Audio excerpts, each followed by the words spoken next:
നമസ്കാരം. ഏവർക്കും post market റിപ്പോർട്ട്സുകളിലേക്ക് സ്വാഗതം. ഇന്ന് ജൂൺ 12. അങ്ങനെ ഇന്ന് ഗ്ലോബൽ മാർക്കറ്റ് ആകമാനം അതിശക്തമായി തന്നെ അടിച്ചു കയറുന്ന കാഴ്ചകൾ തന്നെയാണ് കാണുവാനായിട്ടും സാധിക്കുക. വെസ്റ്റ് ഏഷ്യൻ പ്രശ്നങ്ങൾ സമാധാനപൂർണമായിട്ട് അവസാനിപ്പിക്കേണ്ടത് ലോകത്തിന് മുഴുവൻ ആവശ്യമാണ്. അത് നടക്കട്ടെ എന്ന് നമുക്ക് ആശിക്കുകയും ചെയ്യാം. എന്നാൽ എലോൺ മസ്കിന്റെ നേതൃത്വത്തിലുള്ള യുഎസിലെ വലിയൊരു കമ്പനിയായ സ്പേസ് എക്സിന്റെ IPO ലിസ്റ്റിംഗ് ഇന്ന് നടക്കാനിരിക്കെ വെസ്റ്റ് ഏഷ്യയുമായി ബന്ധപ്പെട്ടുള്ള പ്രശ്നങ്ങൾ അവസാനിപ്പിക്കുവാൻ ഇന്നലെ ട്രംപ് നടത്തിയ നടപടികൾ സത്യസന്ധമാണോ അല്ലയോ എന്നുള്ള കാര്യങ്ങൾ വരും ദിവസങ്ങളിൽ നമുക്ക് അറിയുവാനായിട്ടും സാധിക്കും. ഒരു പക്ഷേ സ്പേസ് എക്സിന്റെ IPO വളരെ ശക്തമായി ലിസ്റ്റിംഗിലേക്ക് നയിക്കുവാനുള്ള ഒരു സഹായം ട്രംപിന്റെ ഭാഗത്ത് നിന്ന് വന്നതാണെന്നുള്ള കാര്യത്തിൽ നമ്മൾ സംശയിക്കേണ്ടിയിരിക്കുന്നു. കൂടാതെ കഴിഞ്ഞ മാസം 25-ാം തീയതിക്ക് ശേഷം നിഫ്റ്റിക്ക് 23,600 എന്ന ലെവലിന് മുകളിലായിട്ട് ആദ്യമായി ക്ലോസിംഗ് രേഖപ്പെടുത്തുവാനായി ഇന്ന് നമ്മുടെ മാർക്കറ്റിനെ ശക്തമായ നേട്ടത്തിലേക്ക് നയിക്കുവാൻ ഇടയാക്കിയ ഘടകങ്ങൾ എന്തൊക്കെയാണെന്ന് വിശദമായി തന്നെ നമുക്ക് ഈ വീഡിയോയിൽ പരിശോധിക്കാം. ലീഡിംഗ് ആയ എല്ലാ ഇൻഡസ്ട്രീസുകളിലും ശക്തമായ ഗ്യാപ്പ് അപ്പ് ഓപ്പണിംഗ് ആയിരുന്നു ഇന്ന് ലഭ്യമായിരുന്നതും. നിഫ്റ്റിയിലൊക്കെ ഇന്ന് ഏകദേശം 250-ലേറെ പോയിന്റുകളുടെ ഗ്യാപ്പ് അപ്പ് ലഭിക്കുകയും ചെയ്തു. 23,313 എന്ന ലെവലിൽ സപ്പോർട്ട് എടുക്കുവാൻ സാധിച്ചപ്പോൾ 23,645 എന്ന ലെവലിൽ റെസിസ്റ്റൻസും നേരിടേണ്ടതായിട്ട് വന്നു. എങ്കിലും ഏപ്രിൽ 8-ന് ശേഷം അഥവാ 2 മാസങ്ങൾക്ക് ശേഷം നിഫ്റ്റിക്ക് സിംഗിൾ ഡേയിലെ ഏറ്റവും വലിയ നേട്ടം കൈവരിക്കുവാനും സാധിച്ചു. 461 പോയിന്റുകളുടെ അഥവാ 2% നേട്ടത്തോടുകൂടി ട്രേഡിംഗ് അവസാനിപ്പിക്കുവാൻ സാധിച്ചപ്പോൾ സെൻസെക്സിന് 2.25%-ലേറെയും ബാങ്ക് നിഫ്റ്റിക്ക് 3%-അടുത്തും നേട്ടം കൈവരിക്കുവാനും സാധിച്ചു. NSEയുടെ അഡ്വാൻസ് ഡിക്ലൈൻ റേഷ്യോയിലും 2518 സ്റ്റോക്കുകൾക്ക് നേട്ടത്തോടുകൂടി ട്രേഡിംഗ് അവസാനിപ്പിക്കുവാനായപ്പോൾ ആകെ 481 സ്റ്റോക്കുകൾക്ക് മാത്രമേ നഷ്ടത്തോടുകൂടി ട്രേഡിംഗ് ഇന്ന് അവസാനിപ്പിക്കേണ്ടതായിട്ടും വന്നുള്ളൂ. Shriram finance, L&T, Interglobe aviation, Bajaj finance, HDFC bank തുടങ്ങിയ സ്റ്റോക്കുകൾക്ക് ഇന്ന് നിഫ്റ്റി 50-യിലെ ടോപ്പ് ഗെയിനേഴ്സ് ആയിട്ട് മാറുവാനായപ്പോൾ Nestle India, ONGC, tech Mahindra, power grid corporation, SBI life insurance തുടങ്ങിയ സ്റ്റോക്കുകൾക്ക് ഇന്ന് നിഫ്റ്റി 50-യിലെ ടോപ്പ് ലൂസേഴ്സ് ആയിട്ട് മാറേണ്ടതായിട്ടും വന്നു. സെക്ടർ വൈസ് നോക്കുമ്പോൾ ഇന്ന് നിഫ്റ്റി IT-യെ മാറ്റി നിർത്തി കഴിഞ്ഞാൽ consumer durables, reality, telecom, banking, auto, media, oil and gas, metal തുടങ്ങിയ മേഖലകൾക്ക് 1% മുതൽ 2%-ഓളം നേട്ടം കൈവരിക്കുവാനുമായി അതേസമയം നിഫ്റ്റി IT-ക്ക് 25 പോയിന്റുകളുടെ നേരിയ നഷ്ടത്തോടുകൂടി ട്രേഡിംഗ് അവസാനിപ്പിക്കേണ്ടതായിട്ട് വന്നു. ബെഞ്ച് മാർക്ക് ഇൻഡസ്ട്രീസുകളെ പോലെ തന്നെ ഇന്ന് ബോർഡർ മാർക്കറ്റ്സിനും ഔട്ട് പെർഫോം ചെയ്യുവാനായി തൽഫലമായി നിഫ്റ്റി മിഡ് ക്യാപ്പിനും സ്മോൾ ക്യാപ്പിനും 2%-ഓളം നേട്ടവും കൈവരിക്കുവാനായി. കൂടാതെ ഇന്ത്യൻ രൂപയ്ക്ക് US ഡോളറിനെതിരെ ഇന്നലത്തെ ക്ലോസിംഗ് ലെവലിൽ നിന്നും 64 പൈസയുടെ നേട്ടം കൈവരിച്ചുകൊണ്ട് 95.11 എന്ന ലെവലിലായിട്ട് ക്ലോസിംഗും രേഖപ്പെടുത്തുവാനായി ഇന്ന് ബാങ്ക് നിഫ്റ്റി 3%-ഓളം നേട്ടം കൈവരിച്ചു. ഇതിലേക്ക് പ്രധാനമായും സഹായിച്ചത് HDFC ബാങ്ക്, ആക്സിസ് ബാങ്ക് തുടങ്ങിയ ഹെവി വെയ്റ്റ് സ്റ്റോക്കുകളുടെ ശക്തമായ പെർഫോമൻസ് തന്നെയായിരുന്നു. എണ്ണയുടെ വിലയിലുണ്ടായ ശക്തമായ ഇടിവിനെ തുടർന്ന് ഇൻഡിഗോയുടെ സ്റ്റോക്ക് പ്രൈസിൽ 3%-ഓളവും,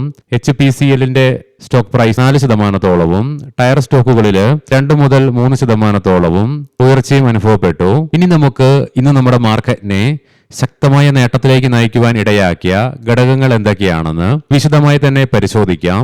ഇന്നലെ നമ്മുടെ മാർക്കറ്റ് അടച്ചതിന് ശേഷം US പ്രസിഡന്റ് ഡൊണാൾഡ് ട്രംപിന്റെ ഭാഗത്ത് നിന്നും ഇറാനുമായിട്ടുള്ള ഡീലിലേക്ക് എത്തിച്ചേരുന്നു, ഉടനടി തന്നെ ഈ വീക്കെൻഡോടുകൂടി എത്തിച്ചേരുമെന്നുള്ള പ്രസ്താവനകൾ വന്നു. അതിനെ തുടർന്നായിരുന്നു ഇന്നലെ US മാർക്കറ്റുകൾക്ക് റാലി നടത്തുവാനായതും. കൂടാതെ ഇന്ന് ഗിഫ്റ്റ് നിഫ്റ്റിയിൽ ഉൾപ്പെടെ ഗ്ലോബൽ മാർക്കറ്റിൽ ശക്തമായ ഗ്യാപ്പ് അപ്പ് ഓപ്പണിങ്ങിനും ആരംഭം കുറിക്കുകയും ചെയ്തത്.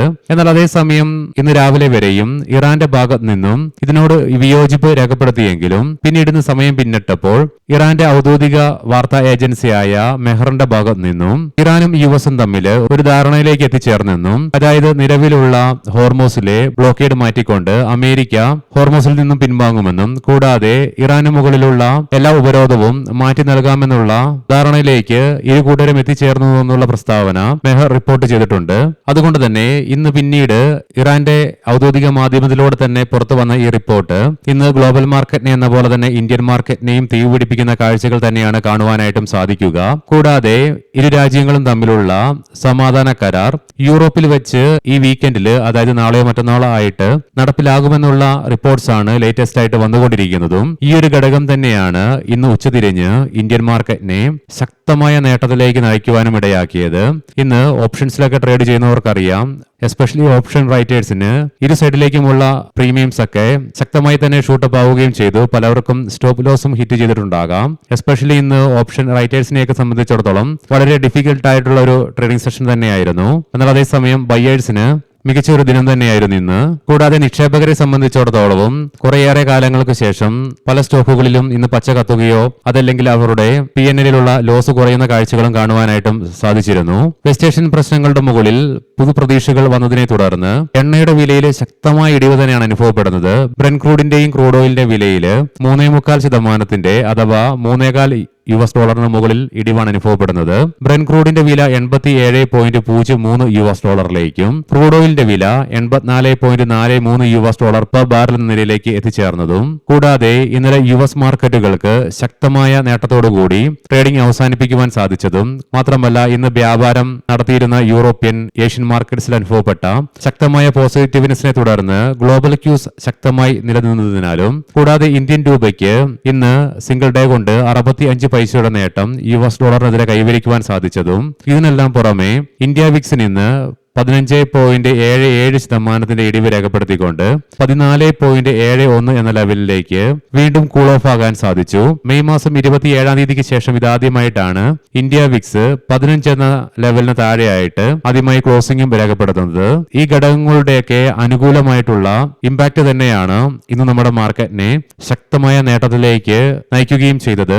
എന്നാൽ ഇന്ത്യൻ മാർക്കറ്റ് മാത്രമല്ല, ഗ്ലോബൽ മാർക്കറ്റ് ആകമാനം ശക്തമായി റാലി നടത്തിക്കൊണ്ടിരിക്കുന്ന ഈ വീക്കെൻഡില് ഇന്ന് ഇത്രയും പോസിറ്റിവിറ്റിയൊക്കെ മാർക്കറ്റ് നിലനിൽക്കുന്നുണ്ടെങ്കിലും ട്രംപാണ്, നമുക്ക് കാര്യങ്ങളൊന്നും വിശ്വസിക്കാൻ പറ്റുകയില്ല. ഇന്ന് വൈകുന്നേരം വേണമെങ്കിൽ അദ്ദേഹം ഇതേ നിലപാട് നേരെ മറിച്ചിടാനുള്ള സാധ്യതകളും ഒരേപോലെ നിലനിൽക്കുന്നുണ്ട്. എങ്കിലും US-ഉം ഇറാനും തമ്മിലുള്ള ഒരു ഡീല് നടക്കട്ടെ എന്ന് നമുക്ക് ആശംസിക്കുകയും ചെയ്യാം. ഇനി നമുക്ക് ഗ്ലോബൽ മാർക്കറ്റുകൾ പരിശോധിക്കാം. US-ലെ ഡോ ജോൺസ് ഫ്യൂച്ചർ വീണ്ടും ശക്തി ആർജിച്ചുകൊണ്ട് തന്നെ ഇരിക്കുന്നു. യൂറോപ്യൻ മാർക്കറ്റ്സിൽ UK market 1%, France market 1.25%, German market 1.25% നേട്ടത്തിലാണ് ട്രേഡിംഗ് നടത്തിക്കൊണ്ടിരിക്കുന്നത്. ഏഷ്യൻ മാർക്കറ്റ്സിൽ ഇന്ന് എല്ലാ മാർക്കറ്റുകൾക്കും നേട്ടത്തോടുകൂടി തന്നെ ട്രേഡിംഗ് അവസാനിപ്പിക്കുവാനുമായി ഗോൾഡിന്റെ വിലയിൽ ഫ്ലാറ്റ് ആയിട്ട് നെഗറ്റീവ് സെന്റിമെന്റ്സോടുകൂടി വ്യാപാരം നടന്നുകൊണ്ടിരിക്കുന്നു. ഏകദേശം $7 നേരിയ ഇടിവ് അനുഭവപ്പെടുന്നുണ്ട്. 4204.78 പെർ ഔൺസ് എന്ന നിലയിലായിട്ടാണ് ഗോൾഡിൽ വ്യാപാരം നടന്നുകൊണ്ടിരിക്കുന്നതും. ഇനി നമുക്ക് ഇന്നത്തെ പ്രധാനപ്പെട്ട സ്റ്റോക്കിംഗ് ന്യൂസുകൾ പരിശോധിക്കാം. മുൻകൂട്ടി ഓർമ്മിപ്പിച്ചുകൊള്ളട്ടെ, ഇത് ഒരു ബൈ ഓർ സെൽ റെക്കമെൻഡേഷൻ അല്ല. ഹെക്സാജൻ ന്യൂട്രീഷൻ ഇന്ന് സ്റ്റോക്ക് IPO പ്രൈസിൽ നിന്നും 7% പ്രീമിയത്തിന്റെ നേട്ടത്തോടുകൂടി ലിസ്റ്റ് ചെയ്യപ്പെട്ടു.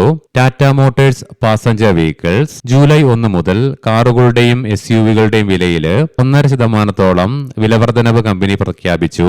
ഹിറ്റാച്ചി എനർജി ഗുജറാത്തിലെ വഡോദരയിൽ ഒരു പുതിയ വലിയ പവർ ട്രാൻസ്ഫോമർ സൗകര്യം സ്ഥാപിക്കുന്നതിനായി ഏകദേശം 2,000 കോടി രൂപയുടെ നിക്ഷേപം നടത്തുവാനായിട്ടുള്ള പദ്ധതി കമ്പനി ഇടുന്നു എന്നുള്ള പ്രഖ്യാപനം വന്നു.